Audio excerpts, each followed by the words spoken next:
Good afternoon. Welcome to my tutorial on bidi text and UI.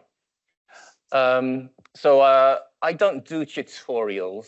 I mean, that's not the thing I do. I usually give presentations, but this one, it's a presentation I gave last year, but I've turned it more into tutorial, and I'd really like, I'm sure the room has got a very varied set of people here, and I'm not talking to just word processor developers or or text engine engineers. But let's say, as I'm talking, feel free to jump in with a question. We don't have microphones, so I'll repeat your question just for the purpose of the recording.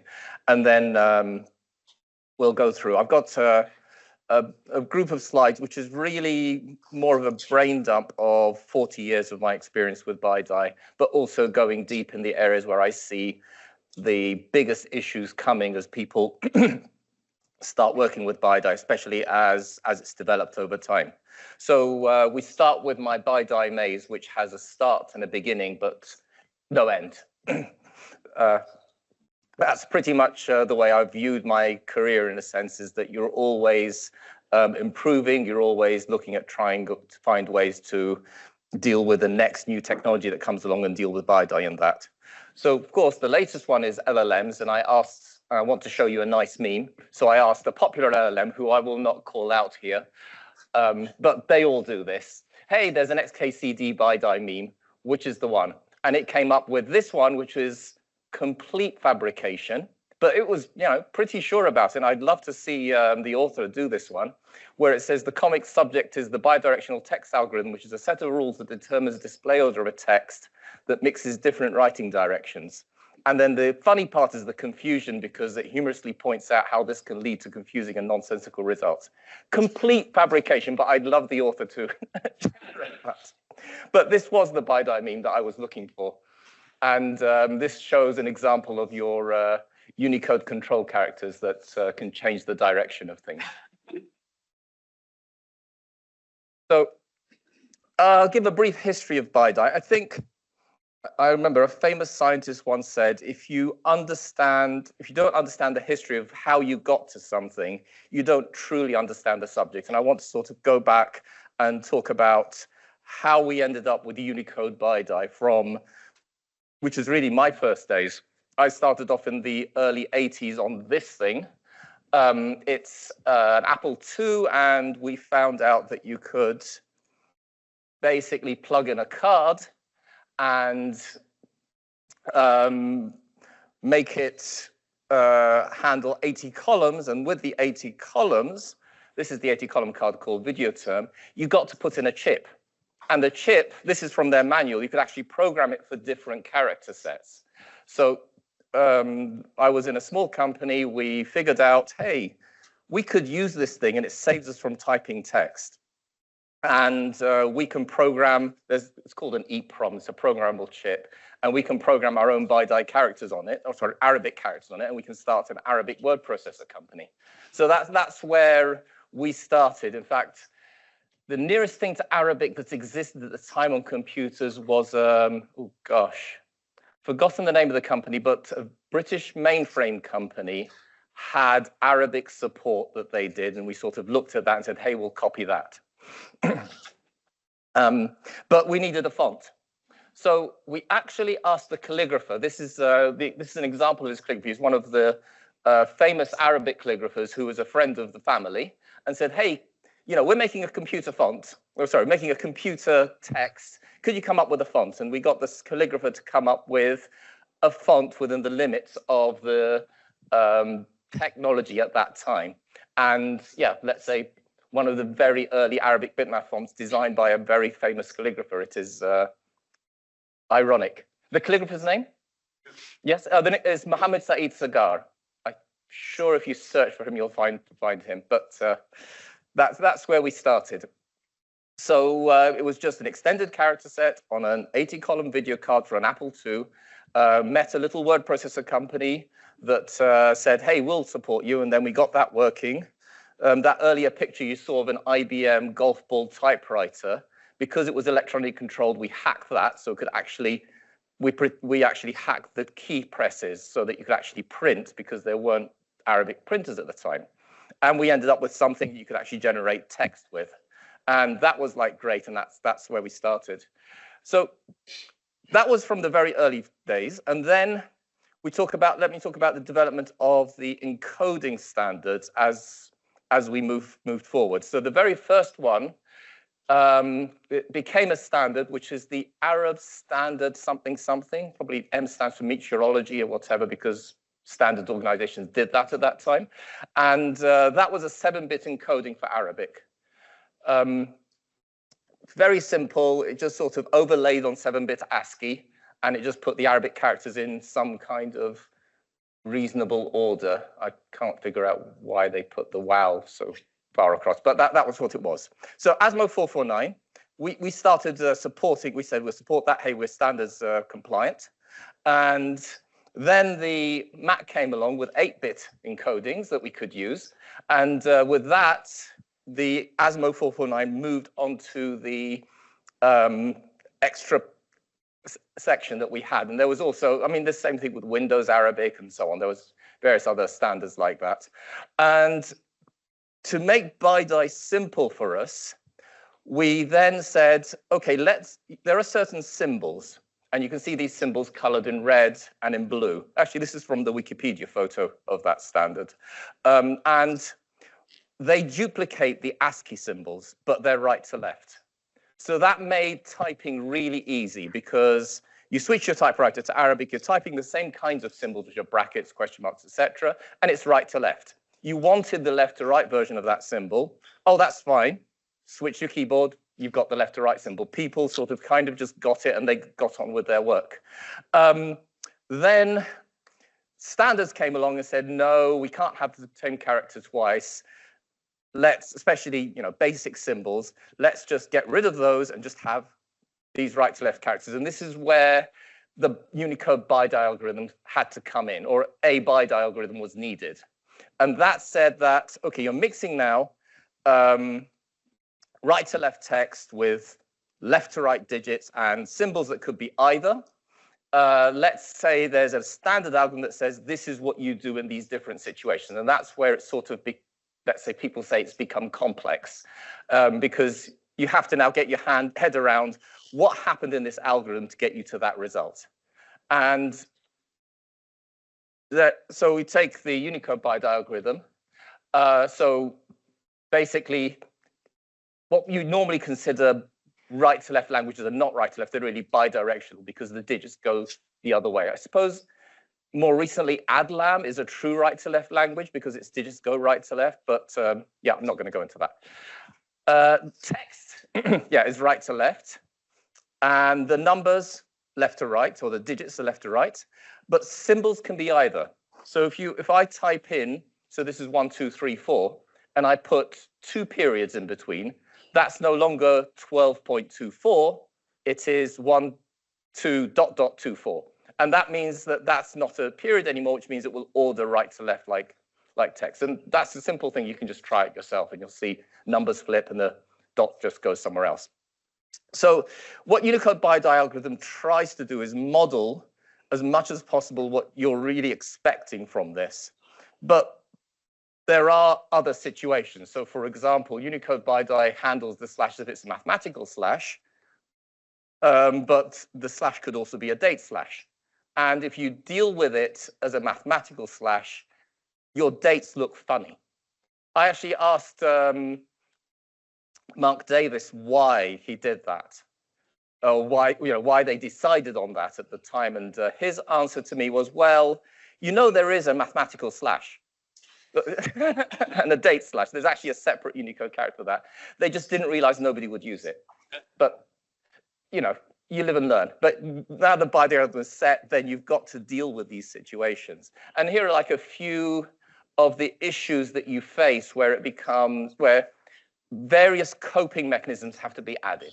That's the way you sort of layer them on top. So we started with, okay, this is simple left to right. This is right to left. The two don't meet. It'll just work.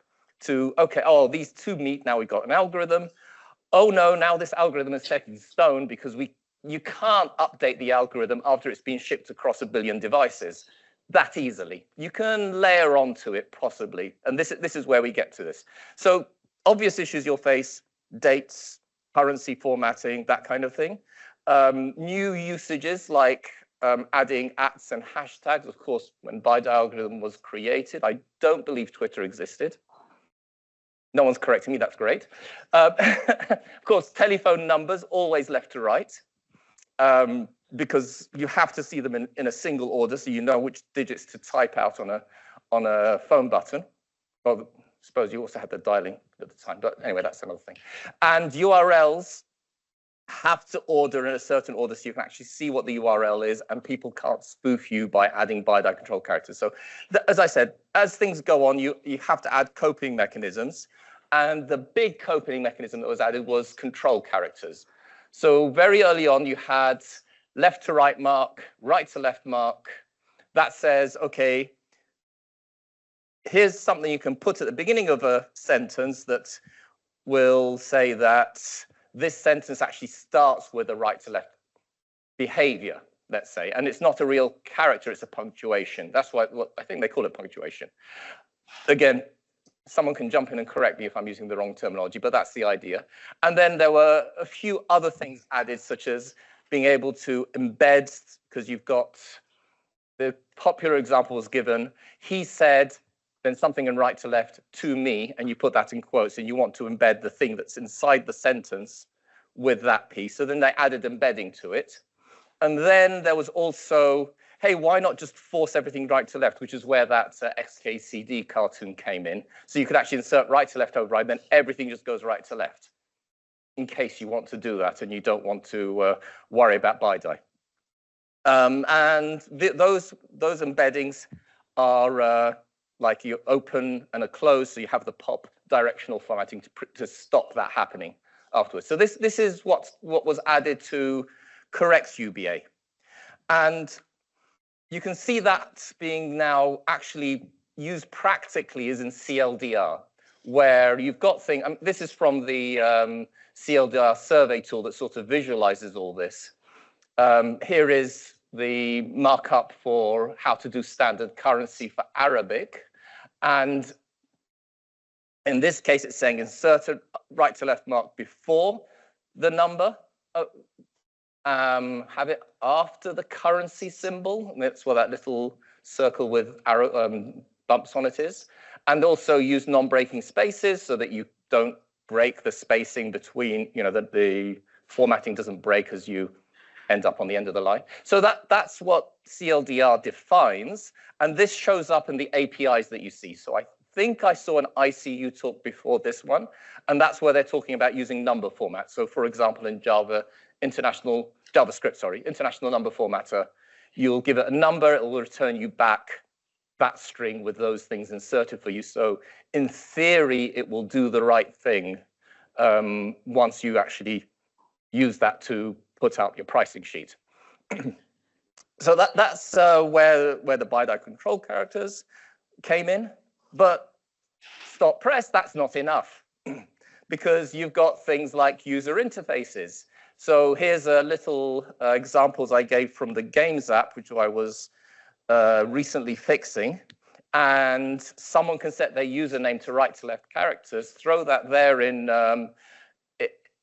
the UI, and then anybody who's now sharing games with you suddenly sees right to left messing up their directional, their messages saying, oh, he started playing, where it could end up the message, because the name is right to left, will just end up with the wrong ordering. And here you've got no control of it because the app is inserting this.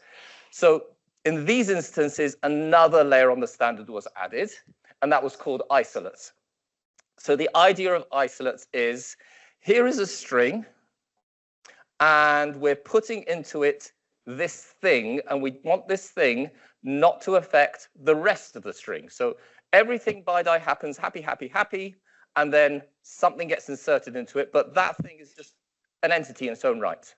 But within that entity, then do bidi again. So there you have the idea of saying, okay, this entity I've inserted, which would be a username, could be, we want it to be left to right isolate. And in that case, you say, okay, this thing you're inserting actually treat it as strong left to right inside, and but isolate it from the rest of the text. There's also then right to left isolate, and now I'm jumping onto this thing called first strong. I'll go into a bit more detail, but first strong means guess. That is, assume that because the first character is right to left, or first character left to right, then the rest of the thing will format in order, right to left or left to right. And then you've got the standard pulp, stop doing this, and carry on with the rest of the text. So that's where isolates were added. And these are now showing up all over the place in different APIs. So for example, Swift UI now, if you say, I'm inserting a string into a text in Swift UI, that will actually insert the isolates for me automatically based upon an algorithm. There's an API in Apple Foundation library which says localize string with format. So it says insert these isolates for me. And also this is showing up now in the international standard message format 2, which is part of ICU. Is that right? Message format 2? Or is it part of Unicode? It's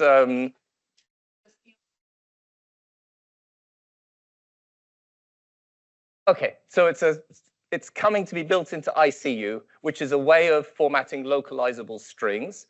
And it also has this ability to add isolates for you. So these features are coming out now.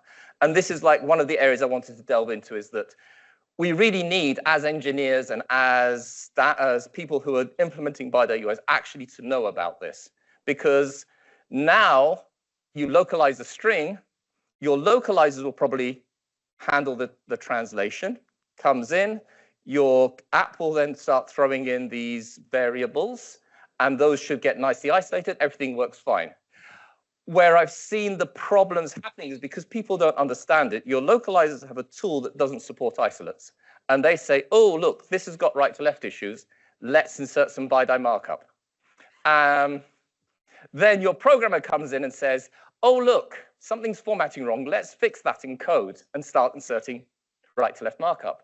And then your API library comes in and it says, oh, we can just isolate stuff for you.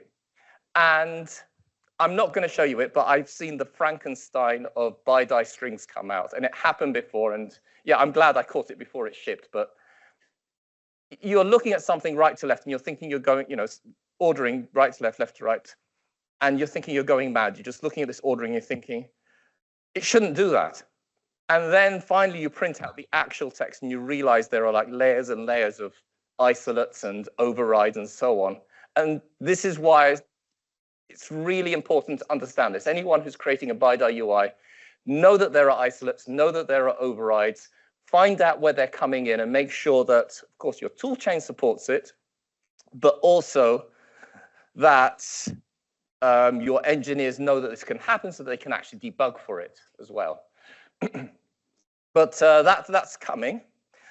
Now, take that as the next level, but we've got another level above, which is, this is not chronologically, but this is a situation of practical usage, which we call higher level protocols. So in a sense, the formatting of a URL is a higher level protocol. A URL should always format left to right and have its components automatically assume that they're formatted in groups left to right. And here is an example. I've got, it's Pages and Word does this.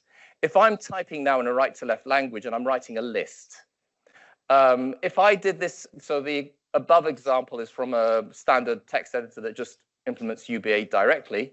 If I inserted 3, 4, because the comma is a neutral, 3, 4 will go because it's between 2 left to right words, it goes left to right. However, a word processor user doesn't think this way. They're making a list. They're just inserting commas and they're typing words and commas. So they want 3, then to the right, comma, then to the right, 4. Yeah, sorry, to the left. Yeah, and that's how they visualize it. So the word processor actually encompasses this. And this is the way the word processor does that is it says, oh, we know the user is actually primarily working right to left. Their keyboard is set to a right to left language. I mean, that's probably the simplest trigger that they have. In this case, treat punctuation or override punctuation to be strong right to left. So that's actually encoded into the XML standard for the Word document. I tried to dig that out there, but their XML standard is like this deep. And there is a place where they talk about bidi, and you'll see they talk about high-level protocol there. So this sort of ends the story of where we were from when bidi started to where we are now. Again, that's the main things I wanted to let you understand about text. And to make things fun, if you have a computer yourself, you can try it yourself. I just asked a popular LLM to say, hey, create me a bidi test program, and then I just got it to modify this. So here it is. You can actually go to this address, github.io, ironymark.github.io.webbidi, and it's just a simple web app that this nice LLM just created for me. It was a lot of fun because I just told it, hey, you made a mistake here, and it went ahead and fixed it.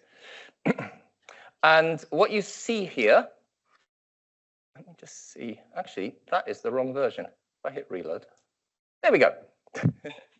So what you see here is I've told it to make sure everything is just left to right in the edit text here.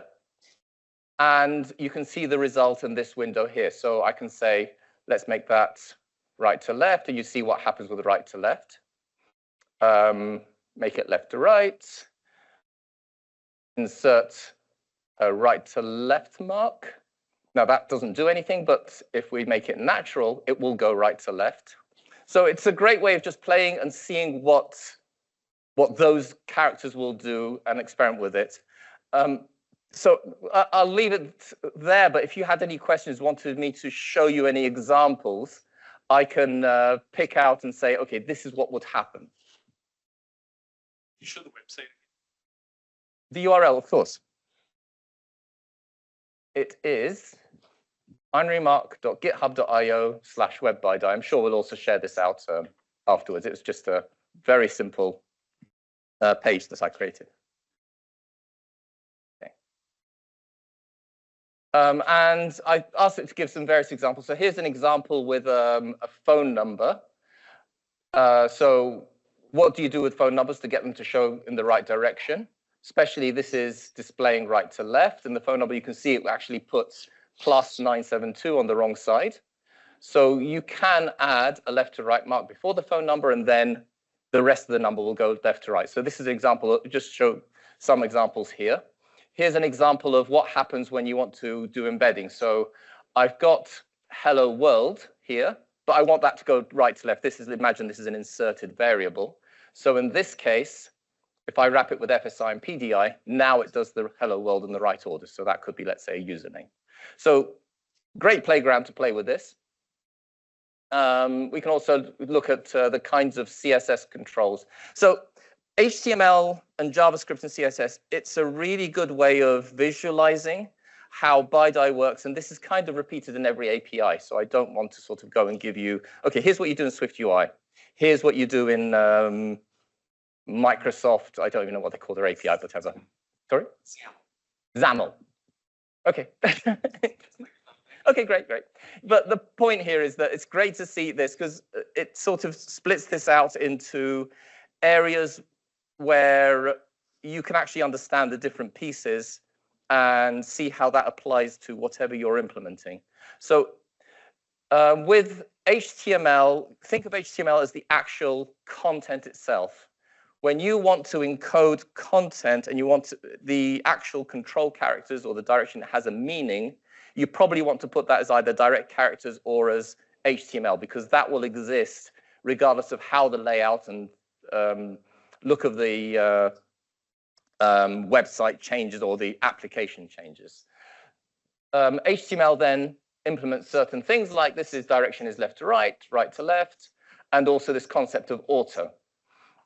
So if you look at this, and I say direction is right to left, it's going to order there. If I say direction is left to right. Now, if I want to make the direction automatic, that means the content will actually set the direction based upon the first strong character. This is where you don't know what text you're putting in, but you want it to behave based upon what it thinks could be the majority, the important word here. So you set it to auto. I can show an example if I insert a, oh, didn't do it on the second tab, sorry. But we can do that on the first tab. Same thing here. If I say auto, but insert a right to left mark at the beginning, now it will naturally jump to the other side. So this is where you want your design to say, okay, the user enters some text, but we don't know if the user is actually going to be typing in Arabic or English or Hebrew or English. In this case, let's say auto. Next one, areas, here is the concept of isolate, but as an HTML formatting. So if you're formatting content and you want to be able to do that as a HTML parameter, this is where the BDI comes in, so that inserts isolates. And CSS, this is as layout of your application. This is where you would control direction for application. So think of the CSS controls, because it's style, it's about styling your application, where you would change the application style, it should all change back. And I can show an example in the third tab. So for example, we have here a sample application. By changing the direction, that's where you'd say, okay, we're doing this as a style. That's where you do it in the style. If you wanted to consider it as part of a list, that's where you're talking about using isolates. And where you want the text to be automatic, that's where you say dir equals auto. And this LLM was so kind to actually even tell me, here are the basic rules, and it's not off. Where you would use dir equals auto, where you'd use isolates at this level, at the application. So this is actually quite, I was quite surprised how it sort of did most of that for me. So that's the Let's Try It app. Again, if you want to catch me afterwards and we can just run through some examples, go ahead. Now let's talk about bidi in user interfaces, apart from the text. And the big one I wanted to catch was, what's this concept of natural? Natural, it means that I've got a UI for the user coming up, and I actually don't know what's going to happen because it all depends on what the user expects. So think about the text entry window in any messaging app. The user might be ready to type right to left, might be ready to type left to right, but you don't know where they're going with this. So in this instance, where do you put the caret when it's natural? That's kind of critical to get the user to understand what's going to happen next, because in a lot of cases, if you put the caret in the wrong place, but they're going to start typing in the other direction, it's going to jump. Go ahead, Peter. Caret, cursor. Yeah. I don't know. There's like different words for the same thing. Great. Yeah, so there's caret or cursor. It's the cursor. So it's the little flashy line thing, basically. And the point here is it should flash where you expect the text to appear for the user. If you don't know anything, look at the keyboard. If you do know a little bit more, then look at something else. Let's say, for example, the application is, let's say, primary English, then you'd use that. I actually, in a word processor on the web, because we didn't know the keyboard that we should have known, we sort of created a little finite state machine that said, okay, here's what the user's been doing beforehand. Let's assume this first. And those are the cases where you want the cursor to flash where the text should be appearing. That's the way you should assume that. And that's where natural alignment is important. So with writing direction, you've got three states, left, right, and natural. Natural is kind of go figure. And what you have to do with natural is where you want to do the right thing for the user, but you've got to kind of model their mental state into the UI. That's what I wanted to say about natural. Here are some other examples of where natural would be useful or done. So you've got, let's say, a word processor. Someone just pastes in some text. Let's naturally handle the right direction with that text without the user having to figure out what to do there. Same thing with tables. And this is where you'd identify where the alignment is natural. So alignment can then take be aligned according to what the writing direction is. And this is important in things like apps that show a lot of text. So here's an example from the App Store where the developer or let's say the app creator has just given me text in 2 languages, and they don't care about direction. They just want to say, okay, here's paragraphs of text coming one language, here's the other language, and it's really awkward for a person to read something aligned the wrong side. So natural alignment is important here. What you should really be looking at is handling that. There are different levels to handling this, but for a tutorial, I won't go into it in too much, but think of text. Don't set all your text to be, oh, we have to go one direction or another, especially in cases where you've got an app that's showing text from multiple sources and you're assembling into paragraphs. So in this case, I'm dealing with the Arabic paragraphs separately from the English paragraphs, but it's doing the right thing for paragraph by paragraph. And this is something a lot of high-level text controls are not doing at the moment. And this is an area where I say an app developer who cares about this should be doing something, or let's say a company that does make APIs for different countries should also be caring about that in their APIs. So that's an example of what I call language aware. Next one is the caret or the cursor. Now, this can be a lot more complex than you realize. So, and this is, I would say this as, in most cases, you get what you're given. If you are creating a web app, you're getting what the web browser is handling with a cursor. iOS 26 did something great last year where they actually had dealt with the concept of natural. And this is something I want to sort of get over to you. So, okay, great, this is a tutorial, but how do you do this? If you're an engineer, yes, you could code it yourself, or if you're somebody from Microsoft or Google, you should look at what iOS did and copy them. But the point about the caret is it's actually a lot more complex. So here I have an example of mixed direction text. So this is English letters, Arabic digits, Arabic letters.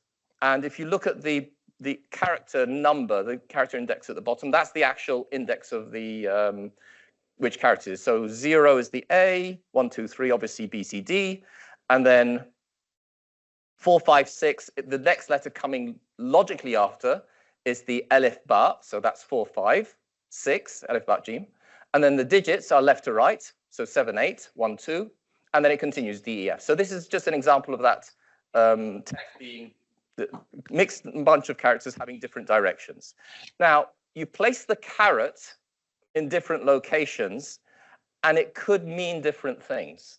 So, for example, a caret between, let's take the most complex example, the D and the first digit. You can see that the first digit is number 7, so it could be just before the number the character 7, because if I type a number 0, for example, that's where it will appear, between the 7 and the D. But it could also be after the D, so it could insert something at position 4. But even then, if I type an Arabic letter now, it's going to insert something after the last part of that right to left, or let's say that other language string, which will be after character 8. So you can see how it's hard for the user to know when there's just a little line flashing what's going to happen. And the trick is to model that in what you deal with a caret. So the point is to have this concept of, let's say, and this is what iOS 26 does, and what I'd love everyone else to do, is have this idea of a natural caret. That if I just touch in the string, think of the caret as something that doesn't exist in the backing text. Think of it as something that is just flashing in place, and the next character you type, that's where it should appear, because that's where the users put their caret. And that means that the caret should model the user's visual state as opposed to the actual where it sits in the backing store. That actually involves a very hard change to, let's say, a word processor, which has that baked through the APIs and the way it works. But think about the user. Think about what they're expecting. If I put a caret somewhere, that's where the text should appear. The next level is that if I'm typing, now the caret should just pretty much be best place you can put it where it's nearest the last character you typed, because the user now, while they're typing, they're expecting the next character after what they've typed, as opposed to where they just tapped on the screen. So that's the idea of natural and logical. The character should be one or the other, depending upon the user's state. Next one is selection. So here I have my name twice, and I've selected my surname and my first name. I've got one after the other. In this instance, the selection is broken, but if you're a programmer, you know those characters are next to each other in the memory of the computer. This is not natural for the user. So you have, and it creates all sorts of complex situations because the user just wants to select text and something is just jumping around. They don't know where to begin, where to end. Take that as a layer above. What you want to handle is natural selection. So as the user just drags across, okay, it's not matching the backing store, but you want it to just smoothly glide and increase and grow over what they've just dragged their mouse across. That just gives the user much more control. There are, the point here then is that selection with right to left shouldn't just be position, number of characters. It should be, here's an array of possible backgrounds. And if we really want to go deep into this, then what happens if someone cuts and what happens if someone pastes this somewhere else? And those are like your edge cases. But the idea is to model for the user as opposed to handle the selection. I'll take the next level up is, let's say, dealing with design. So this is how would you design an app for right to left? And here's some examples. This is from the Pages formatting controls. And to make it right to left, you'll see that there's actually a mistake in there because the little thing here should be on the other side. But you get the idea is that you can actually move everything right to left. But notice also we didn't flip the alignments because alignments are just saying here's the different kind of directions. So there are cases where you should mirror everything, but there are cases where you shouldn't. And examples, oh, there's another example of if you're handling right to left tables. This picture probably doesn't do it justice, but natural alignment in tables is actually important because a table will contain numbers, and numbers should left align when you're doing accounting. And that left align is the natural alignment of the number as opposed to the natural alignment based on text. So you've got the idea of having natural alignment as a selectable alignment is important in tables. And also, if you're formatting data, you should let your tables go right to left or left to right. Yeah, cases where when to mirror, so if it's related to text, undo and redo of text, mirrors. If it is things like with the text, you've got before and after. So here's some examples of front, back. Those are nice for mirroring just because it's sort of less jarring for the user if they're seeing everything right to left. Cases not to mirror. This is a really tough one. I think I've had wasted more time arguing about it with various designers about what we should and shouldn't do. But cases where the user has a natural understanding of this is going left to right, and it's not text related, it is time related, it is graphics related, and they want to communicate that with other people, like, okay, let's skip forward. It's really hard to mirror those and expect the user to know what's going to happen. So generally, I would say time-based should just go left to right because that's pretty much universal. I mean, even if you look at advice for people doing movies where someone's saying, okay, the car's leaving this shot and it's entering that shot and it's going that way, it's kind of got the same left to right flow. That's the way I model it mentally. And again, it's not, these aren't set in stone. Various designers are thinking about, and this could change. But yeah, here's my recommendation of when not to mirror. Another thing about text direction. What I showed was this idea of the caret just remaining a simple flashy line. If you've tried it in Java, you'll notice you'll see little arrows appear. So also some of the Windows text editors, they show add little arrows to the caret. For a while, Apple had this concept of a split caret, where if you're on a border, the top of the caret goes one side, the bottom goes to the other side. Users don't understand that. They'll just look at that and think, something's broken. And even then, also, when you're sort of showing the user direction or right to left or so on, just giving the user this, okay, here are all your controls. Oh, yes, you can make something by context, left to right, right to left. If you're a word processor, you're providing UI for somebody who just wants to type a messaging quickly, they don't get it. You don't let them delve down multiple menus and saying, okay, here's how I set paragraph. That's for people who are editing user interface text in their user interface tools, not for your average user who just wants to get some text out there. If I go back to this in Pages. So in Pages, when I said we're doing right to left, I reduced all that to that one button. So from 6 menu items, I made it a single button. From having options like this, it's a single button with just 2 arrows, and 1 arrow goes darker or lighter, depending on that.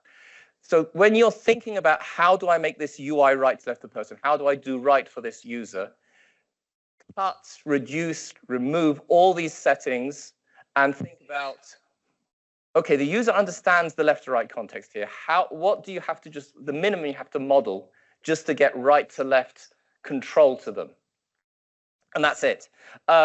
Yes, you should add these more detailed UIs as soon as the users, let's say I'm a power user and I want to do some more controls of how we add and hide UI. I mean, that's for debate. But that's the idea about direction. The other one, yeah, make the UI fully RTL. So I made this, I'm showing this in English just because it's kind of easier to explain, but taking a UI fully RTL really does mean taking it fully RTL. You should think in terms of your most important things are on one side, which would be here's the comments on the other side. Your inspector is on the other side, and that would flip the UI. So that's idea of having a fully right to left user interface is, yeah, even flip the menus if you do that. So overall message, start from the user, work backwards. That's the thing I'd want you to take away. I have got loads of time for questions and answers or going into detail on these things. I think we can give microphones to people this time around, but that's really what I wanted to get to you is like, this is my brain dump of everything BiDi. Like this is the top line. This is how you think about all these different problems. And I'm happy to go in depth on different areas. Okay, that's what I have. Thank you.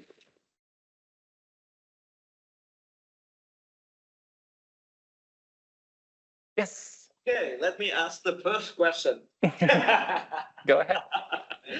So, if I were to, let's say, have the IMEI number, right? The serial number. Yes. Right? Let's say it's 1, 2, 3, 4, 5, you know, all the way to 9. And I want to group it and put the space in between them. And then I display it. And I display it in a right to left UI where I say IMEI in one side and then, you know, the 1 to 9 to the other with the space. Would a Arabic user read it as like, should I display as 1, 2, 3 space 4, 5, 6 or 4, 5, 6, 1, 2, 3? So here's some examples of IMEI numbers, I guess. Yes. Oh, yes. So the question is, and I think we can take microphones around this time around. It's probably better. But the question is, with IMEI numbers, here's some examples on my screen. How would you handle the display of that? I assume these IMEI numbers are also machine readable. And the machines were never designed for handling right to left. I would always use Western digits because that's like international standard. You put a sticker on your phone that says, here's my IMEI number. So I would use international digits. And I would format it left to right and the spacing left to right. Where you say IMEI : then it depends upon the user interface. So in this case, so let's take the Apple support picture, which is middle second. This case, if you make that right to left, yes, your IMEI number would be on the other side, but the IMEI piece itself should be strong left to right. Really important because you want it to be non-confusable. So Yeah. another like related example would be like Yeah, absolutely, absolutely. That's even worse because it's got colons in it. Yeah. Yep. Yeah. So another example being the Ethernet MAC address. Yeah, sorry.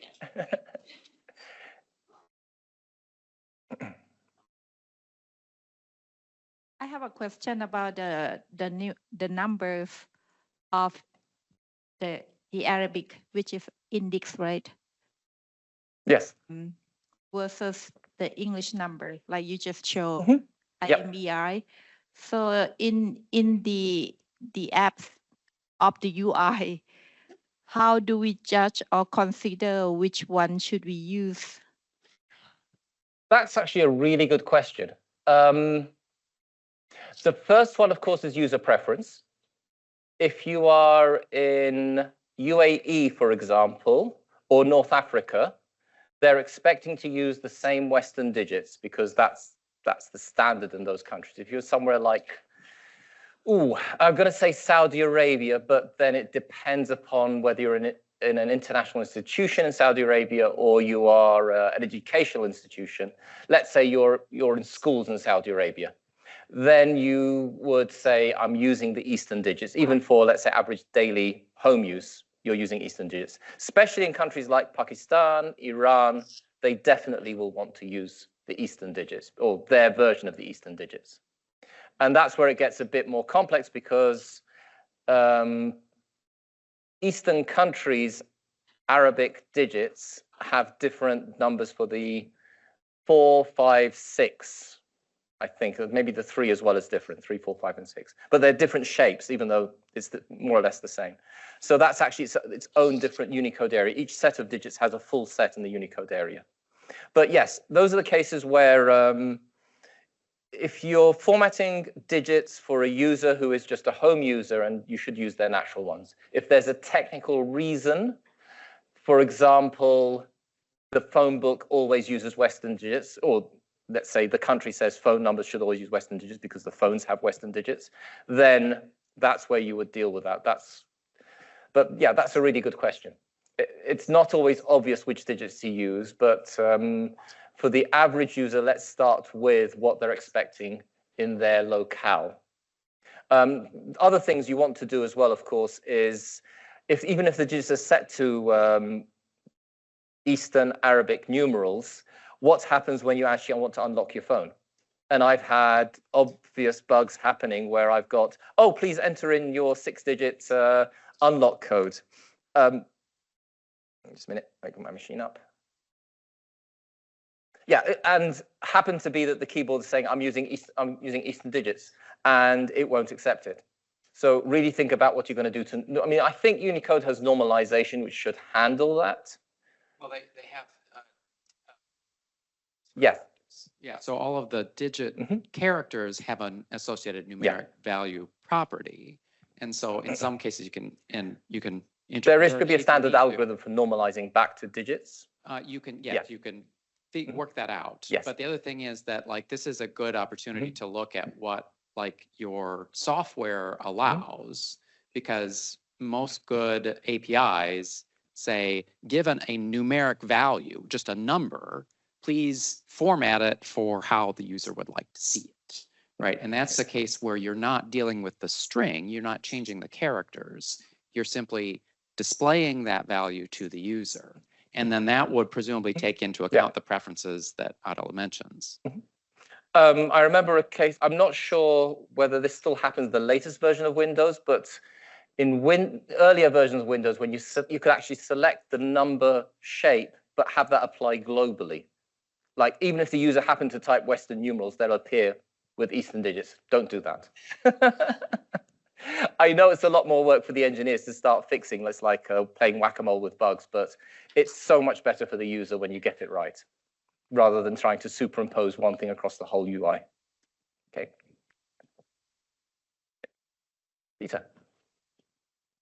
It's Peter, isn't it? It is. Yes, good. There are Yep. there are scenarios where not dealing with content, but perhaps some classes of users that will encounter things like, I'll use API in a very generic sense, right? So perhaps it's a spreadsheet function, or perhaps it's a CSS attribute, but you can encounter things that can make reference to something related to directionality, where the directionality perhaps is visual direction or perhaps is logical direction. For instance, I want to find a text within a string, but you want to find from the right? So sometimes you see a spreadsheet function that might say find from the right or something akin to that. Okay. Or in markup, like margin right, margin left, right? What would you suggest is best practice for those kinds of things? That to describe things in a logical sense or in a visual direction sense? Right, that's a good question. So we've got cases, let's say the early days, I did the right to left support for something called Google Web Toolkit, which I don't know if there's any Google engineers here who remember what that is. It was a Java application that got recompiled as a JavaScript application, if you can understand that. And this was exactly the kind of problem I had to face, because at that time, HTML only had left or right for a lot of its attributes. There are good reasons to use left and right, because when you say left and right, you absolutely want to mean this is the left, this is the right. Look for cases where you have leading and trailing. So in a spreadsheet, when you're searching, now, assuming the spreadsheet is a huge spreadsheet and someone's given it a switch to go left to right or right to left, so the whole thing will order left to right and right to left. I don't know if Excel handles that these days. But assuming that's the case, you then want to say you're really searching in the opposite direction to the direction of your spreadsheet. So that's a trailing search. However, there are cases where a user's got selected the end, a cell somewhere, they're on that cell and they want to look that way, where they're really going right. In that case, yeah, you say go right as opposed to left. But generally, if you're thinking about a user way of working with content, think of how the user's modeling that in their mind. That's where I started, where I said start from the user and work backwards. At that point, what do you want to give the user control over? Do you want to say they really want to have absolute control of, because you're doing indents, for example. A user doesn't think of leading and trailing indents, they'll say left and right. So they'll say, okay, insert a right indent, you get a right indent. You want to encode it so that if the user ever flips direction, that right indent actually becomes a left indent. So you tell the user right, but you encode leading or trailing to give you the effect of right. So I've had cases where, for example, in Pages, a user said, oh, this alignment is wrong, I'm going to make it left aligned. Left aligned happen to match what natural alignment is, so that if the user then suddenly changes direction, it becomes right aligned, even though they said, okay, give me left alignment. And they chose the menu left aligned. So I sort of have the idea, you have to think of the idea of normalizing, same way you normalize digits back to, for search, let's say all digits will be findable. If someone types 1, 2, 3, it will find it regardless of the characters of the language digits. Then think about in your backing store normalizing left and right to leading and trailing if that's what's going to happen if the writing direction changes. I hope that helps answer the question.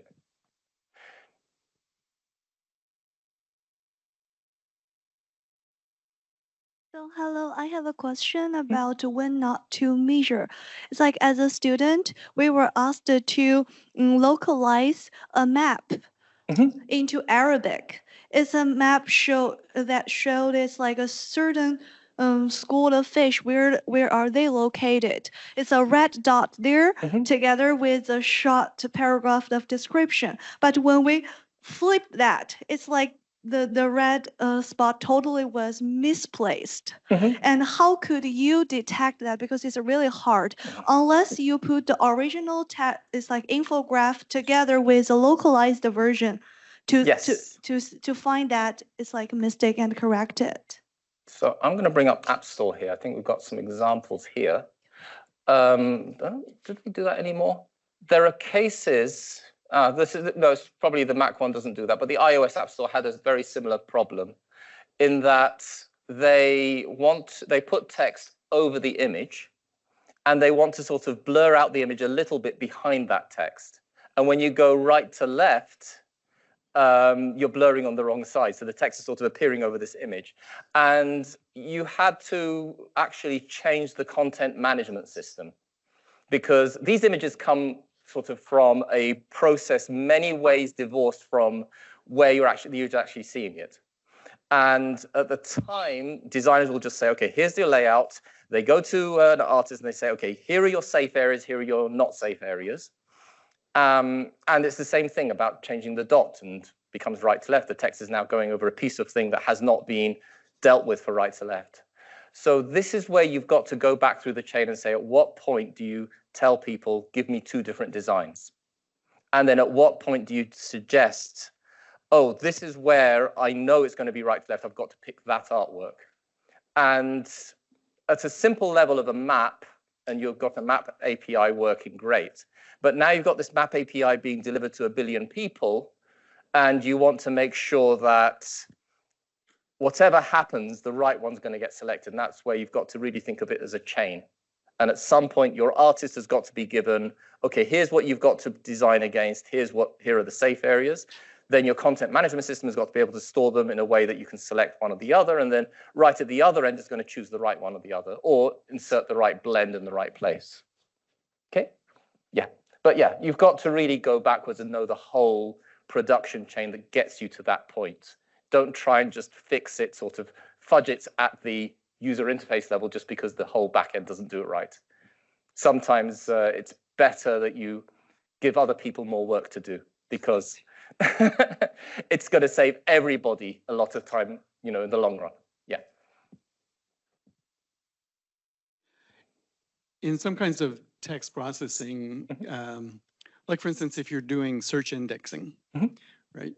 You may be wanting to, well, you're looking at the logical data, right? You're not going to index on the visual result. However, there can be cases where proximity of terms in the content can be significant, or the ordering of things.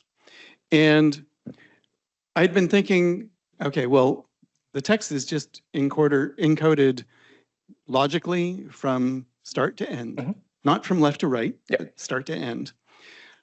But then it occurred to me as you were talking about the bidi controls that what the user perceives when they view the text, they may perceive units to be in proximity that in the logical flow may not be adjacent.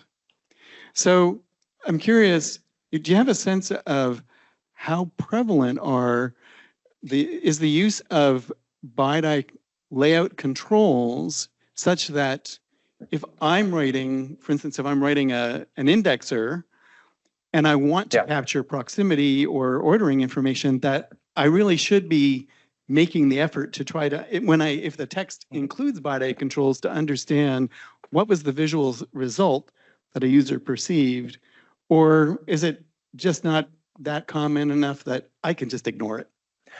So I have some good news in that respect, in the sense that the user themselves are actually clever enough to understand things are going right to left, left to right.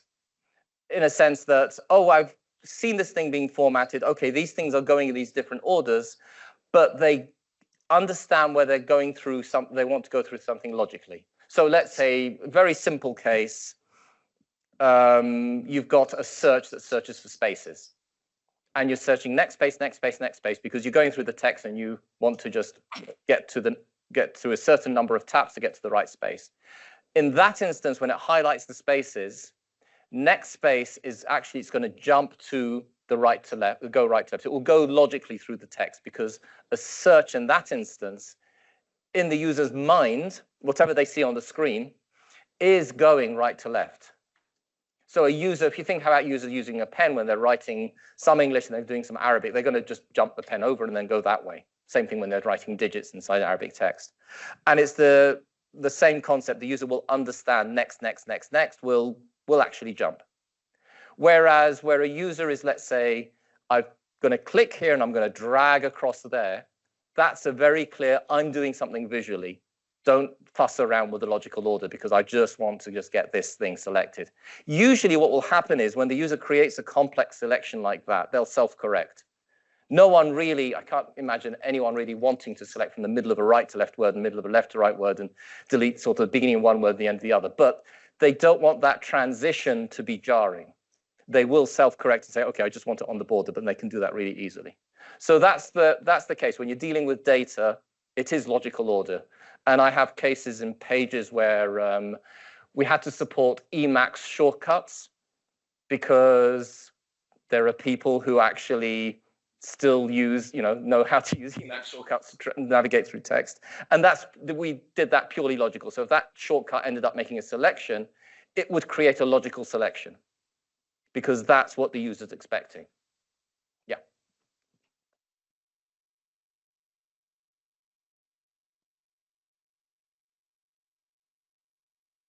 So let's say I have a sentence that I want to write in Arabic. The three big companies in the Silicon Valley area are Apple, Microsoft, and Meta, right? And I think the word Apple, Microsoft, and Meta are in English. How would that list Apple, comma Microsoft, comma Meta? How would that list appear on a sentence? Would Apple goes on the left of Meta, or Meta go on the left of Apple? Yeah, if I'm doing this in a right to left language and my primary language is right to left, and I'm writing a list, I want that list to format purely right to left. Now, if I'm generating that list, I don't know. I'm beginning to think that there is IC or CLDR information for list formatting. I may be wrong. I may be also hallucinating like an LLM, but I believe CLDR has list formatting as a thing, and it will say, sorry? It exists. Yay. So the CLDR will actually say insert right to left marks around those commas so that the thing orders right to left when you're actually generating algorithmically the list. I know I had one of my engineers generate an API to do that because App Store has lists and we wanted those to order right to left. If I go back to my App Store example, if I click on, let's say Lightroom, we go here. Okay, they made them all vertical. Fine, you've got space, but on iOS, these things like compatibility or in-app purchases, they may show horizontally. And in this, I think it's more about countries. I have to figure out where it is. Yeah, but the point is, yes, those lists are generated by code, and those lists you should use the Unicode ICU list formatter, and it should do the right thing. And if not, file a bug. If not, file a bug. There you go. Oh, sorry, one person here.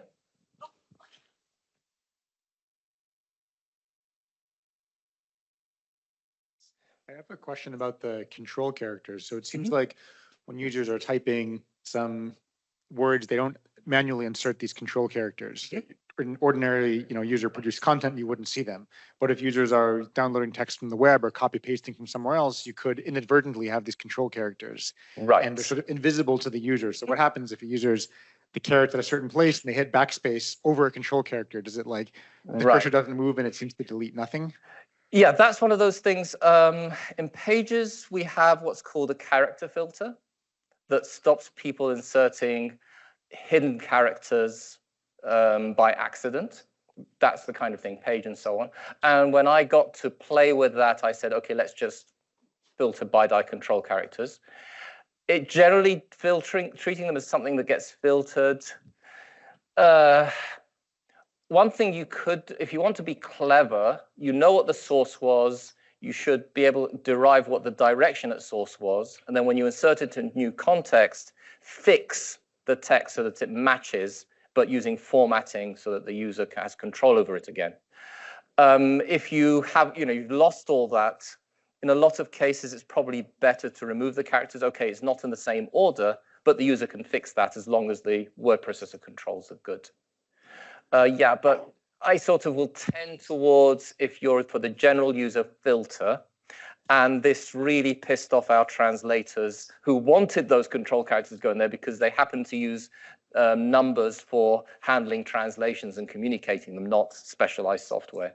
And I told them, no, sorry, but there's several million users who don't want that just because you want it. I'm not going to change the numbers for that.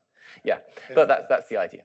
Yeah, great. And on a related note, I know it's more about UI, but I'm wondering for LLM, training data or generation, if you've seen cases where it pulls in the control characters and starts hallucinating a bunch of characters. So I've had a team come to me and they said, I mean, similar to LLMs, someone's doing OCR and they're trying to use OCR to validate if the translation is correct or not. And they're coming to me saying, okay, we've just OCR'd this text and we want to see if it matches the original string.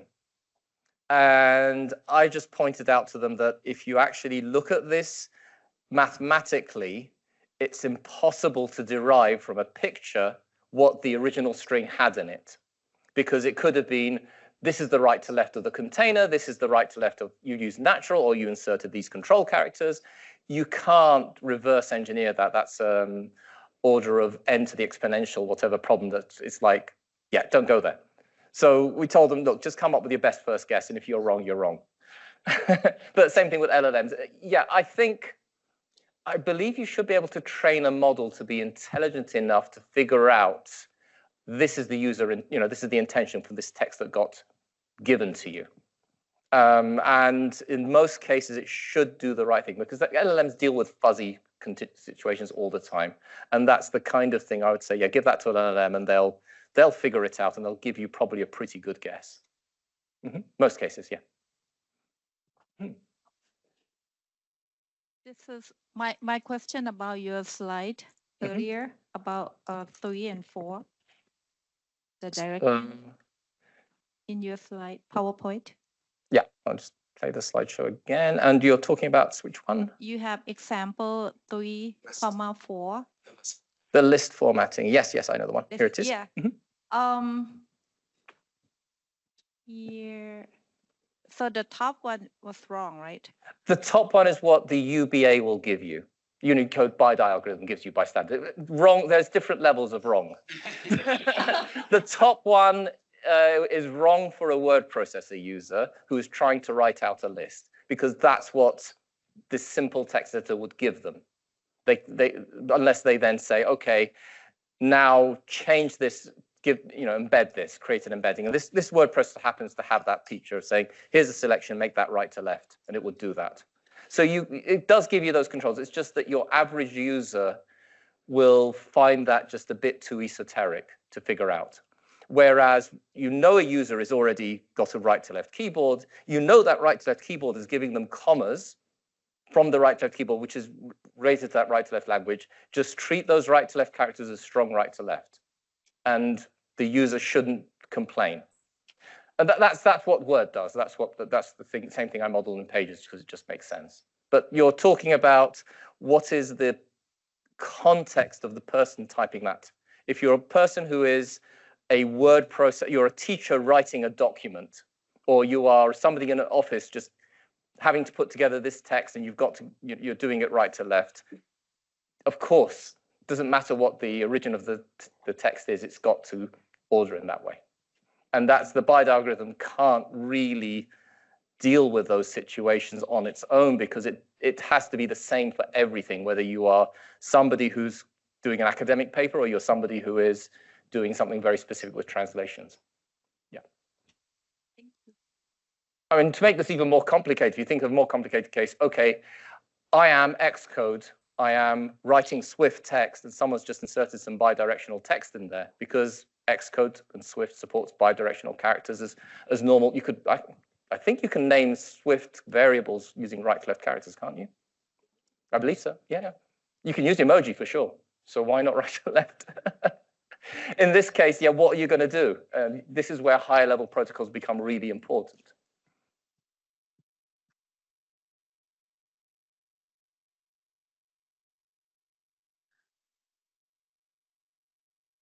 Do you have any advice for best practices on editing, say, JSON or CSV files that have bidirectional text? Higher level protocols, by all means. You want, because it's a well-known format. You know exactly what your tokens are. If that token happens to be between two quotes and that stuff is just free-formatted text, that's something you automatically isolate. So you're saying if you're designing like a UI that's if you're presenting JSON text, yes, and you're a JSON editor, yeah, I would think of that as a high-level protocol. Yes. Yeah, there is a document published by the Unicode Consortium, UTS 55, is called Unicode Source Code Handling, and it has an extensive discussion of the various techniques and recommendations for dealing with the interacting with source code that may contain Unicode, bidirectional situations. So it talks about, what mechanisms are available.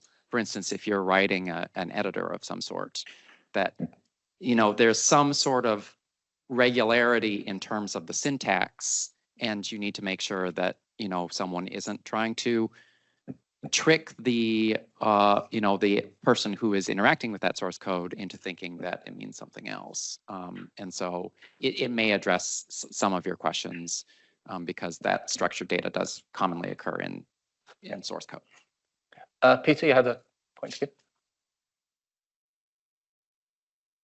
Yeah, just adding to what Ned was just saying, in that same document, when it was being developed, it was in recognition that this was becoming a real issue for developers, that the tools that they were using would not always reflect what was logically in the data. And so that what a human reviewer of code might perceive the text could be different from what a text processor like a compiler was actually seeing. And one of the things that resulted through that effort was some editors used, like for instance, Visual Studio Code, for instance. If you have one of those control characters in it, then by default, it will display the hex code point of that control character so that it's very clear that that is in the data that you, as somebody editing JSON or whatever, that it's in there and you probably want to know about it.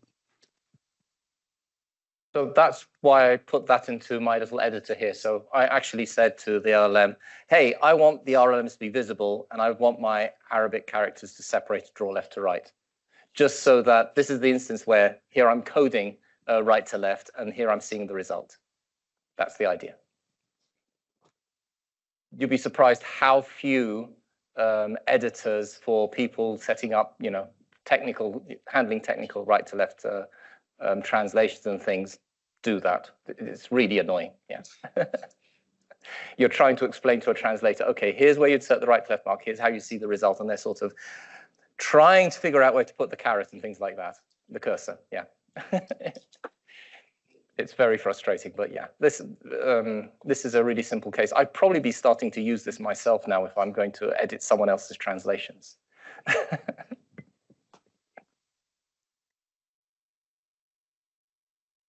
Okay, 3:18, we think we're good time.